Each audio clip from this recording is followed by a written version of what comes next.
सबको जय यीशु। जय यीशु टीवी में आप सबको स्वागत करते हैं। हम सभी लोग दिसंबर महीने में बड़े उत्साह से क्रिसमस की तैयारी में हमारी शुरू हो गई है और इस तैयारी बाहरी रूप से करने के साथ साथ हम बदलेहीम की ओर एक यात्रा पर है जो यीशु को मिलने के लिए। इसलिए हमारे यीशु टीवी में इस विशेष कार्यक्रम में आप सबको स्वागत करते हैं।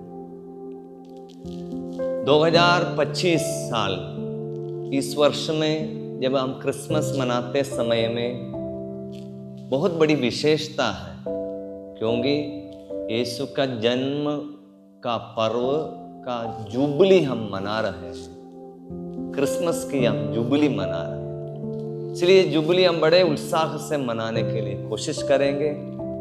एक एक दिन के वचनों को मनन करते हुए आध्यात्मिक रूप से अपने आप को तैयार करेंगे। आज के दिन में हम मनन कर रहे हैं, ईश्वर हमारे बीच निवास किया। संत यूहन्ना अध्याय 1 वचन 14 में इस प्रकार हम पढ़ते हैं, ईश्वर ने शरीर धारण कर हमारे बीच निवास किया। ईश्वर शरीर धारण कर हमारे बीच में निवास किया।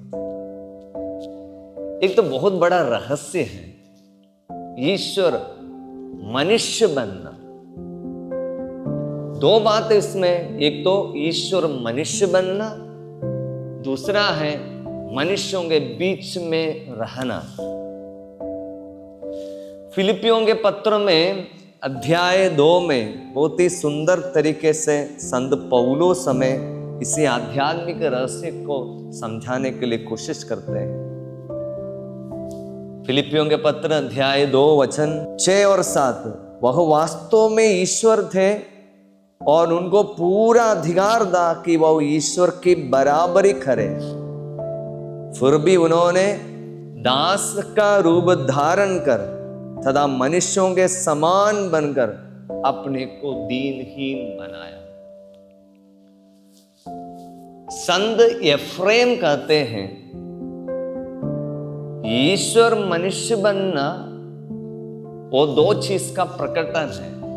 एक ईश्वर का अद्भुत प्रेम का प्रकटन और दूसरा है ईश्वर की विनम्रता का, दीनता का प्रकटन।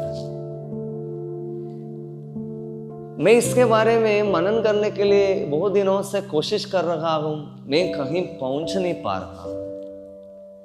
वो ईश्वर थे, ईश्वर की पूरा बराबरी कर सकते थे, लेकिन उन्होंने मनुष्य का रूप धारण कर मनुष्यों के समान बनकर अपने को दीनहीन बनाया। इसका मतलब क्या है? वो ईश्वर थे, मतलब ईश्वर का स्वभाव क्या है? गॉड इज ओमनीप्रेजेंट, मतलब ईश्वर सर्वव्यापी है, वो हर जगह पर उपस्थित है। लेकिन सर्वव्यापी ईश्वर छोटा बनकर मनुष्यों के समान बनना, ये छोटी बात नहीं है, बहुत बड़ी बात है। मतलब अपने आप को कैसे छोटा बन सकता है? इसलिए मैं बोल रहा हूं, मुझे समझ में नहीं आ रहा है। इसको जो समझ में नहीं आता तो इसका बोलते बड़ा रहस्य है, बुद्धि से समझ में नहीं आ सकता, बहुत बड़ा रहस्य है। क्योंकि ईश्वर हर जगह पर हो सकता है, लेकिन हर जगह पर एक ही समय पर रहने की बजाय वो एक ही जगह पर रहने के लिए अपने आप को पसंद करता। मनुष्य की एक दुर्बलता है। उदाहरण के लिए, जब मैं यहां पर आपके बीच में थोप देता हूं, मैं यहां पर हूं डिवाइन रिट्रीट सेंटर दुमका में, वहां पर मेरी सेवा लिमिटेड है, लेकिन जरूर ये वीडियो के द्वारा आपके पास मैं पहुंच रहा हूं। लेकिन मैं और ज्यादा यहां पर कर नहीं सकता, मेरी लिमिट है एक ही जगह पर। लेकिन ईश्वर जो सर्वव्यापी है, हर जगह पर रह सकता है, अपने आप को छोटा बन गया। ईश्वर का प्यार है, ईश्वर का अद्भुत प्यार का प्रकट है।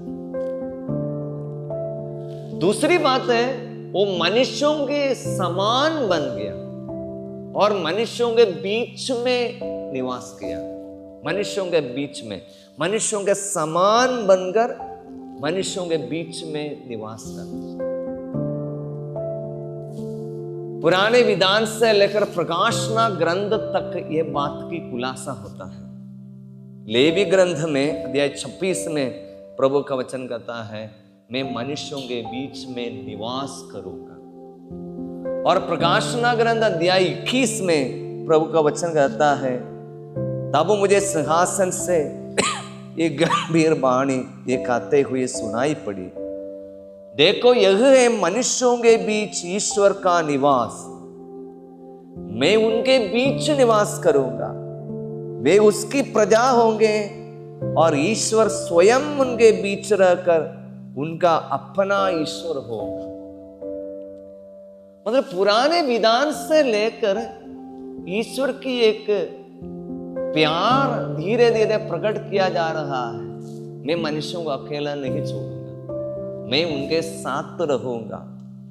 देखो यह है मनुष्यों के बीच ईश्वर का निवास और वह उनके बीच निवास करे।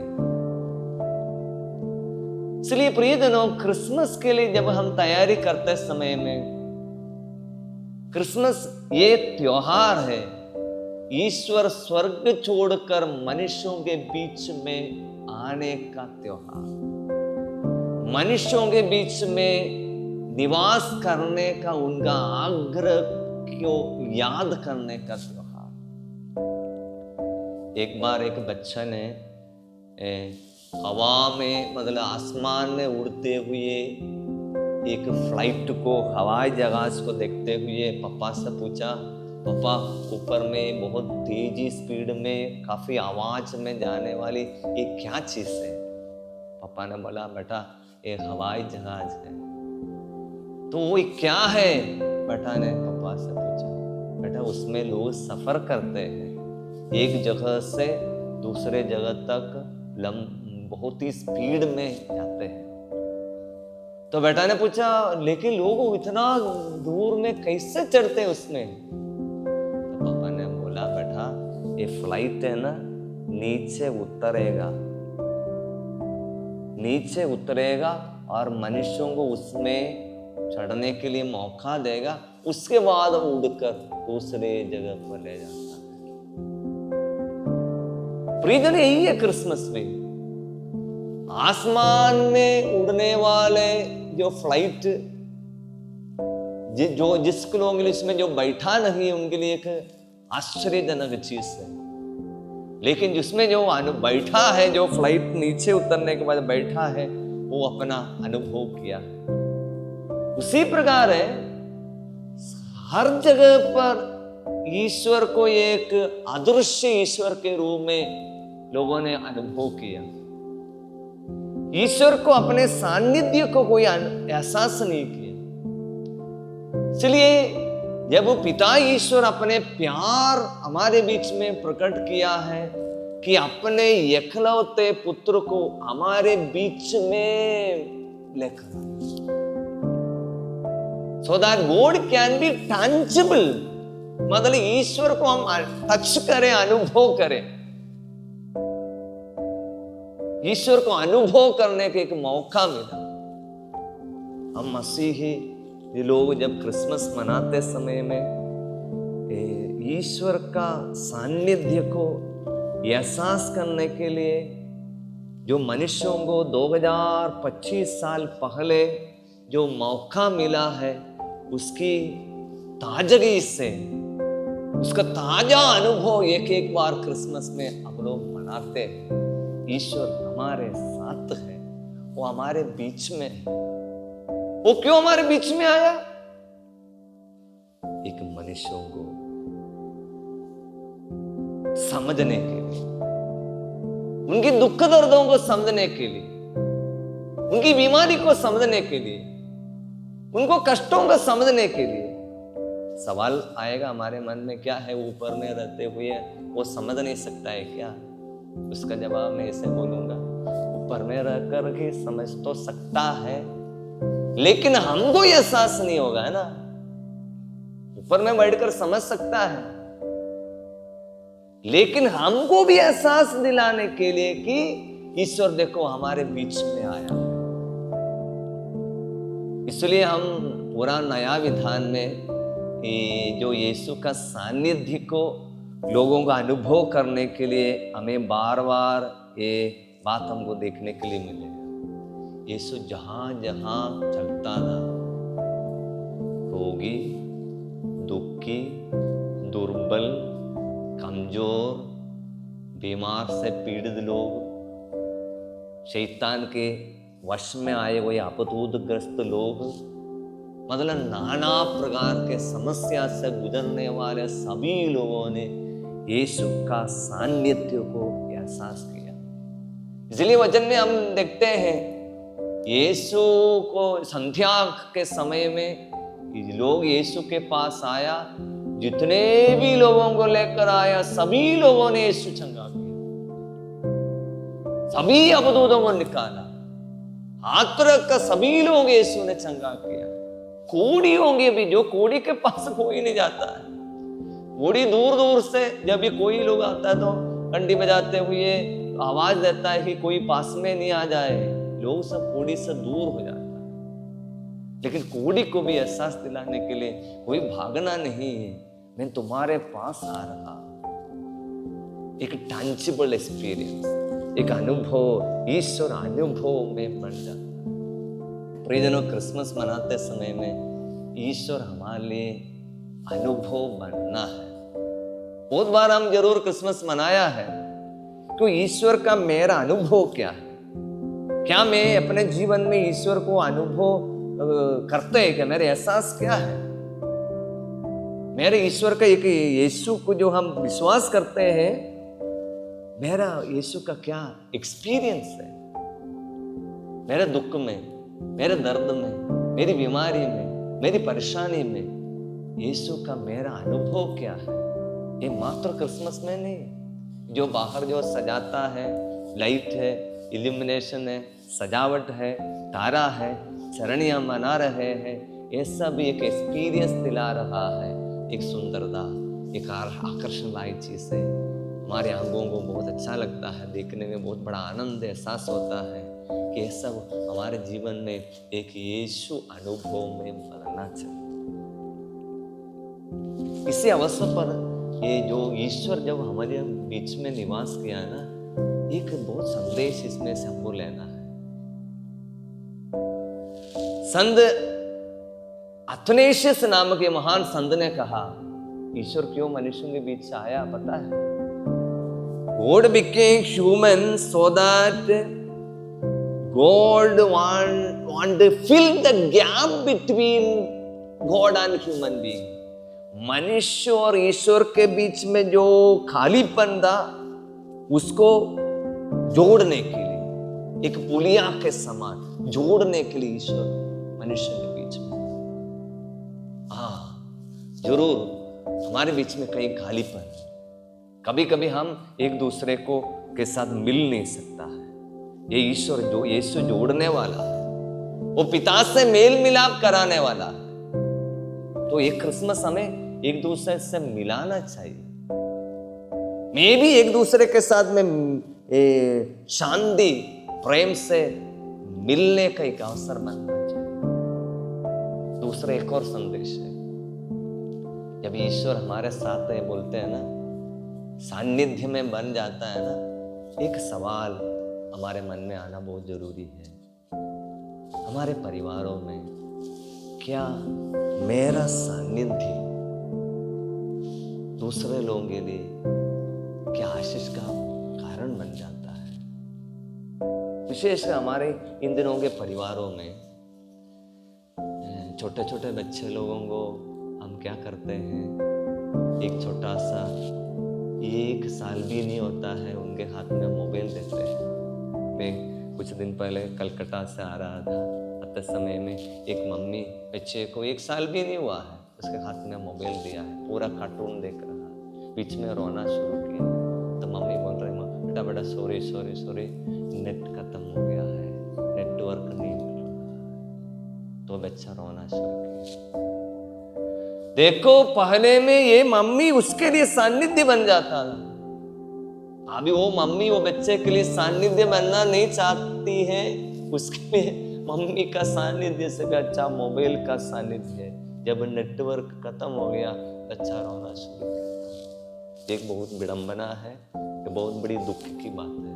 क्या एक माता पिता अपने परिवारों में बच्चे के लिए सानिध्य, अपना समय बच्चे को देने के लिए तैयार है। बुजुर्ग माता पिता के सामने, सास ससुर के सामने अपने बेटे बेटी लोग एक सानिध्य में अपना समय देने के लिए तैयार है क्या? जवान बेटे बेटी लोग अपने पापा या मम्मी जो बहुत इंतजार करता है, बच्चे अभी स्कूल गया है, कॉलेज गया, शाम तक नहीं आया है, वो भी आने के बाद में प्रार्थना करेंगे बोल के इंतजार करते समय में, क्या अपना सानिध्य वो माता पिता के लिए आप सानिध्य बनकर उनके लिए थोड़ा आनंद, थोड़ा खुशी देने के लिए तैयार है? आइए क्रिसमस मनाने के लिए हम तैयारी करते समय प्रभु का सानिध्य को हम एहसास करते हैं। वही सानिध्य, हम ईश्वरीय सानिध्य, जैसे संत अथनेशियस ने कहा है, हम ईश्वर मनुष्य बन गए, इसलिए हमारे बीच में निवास किया ताकि मनुष्य और ईश्वर का ज्ञाप को फील करें।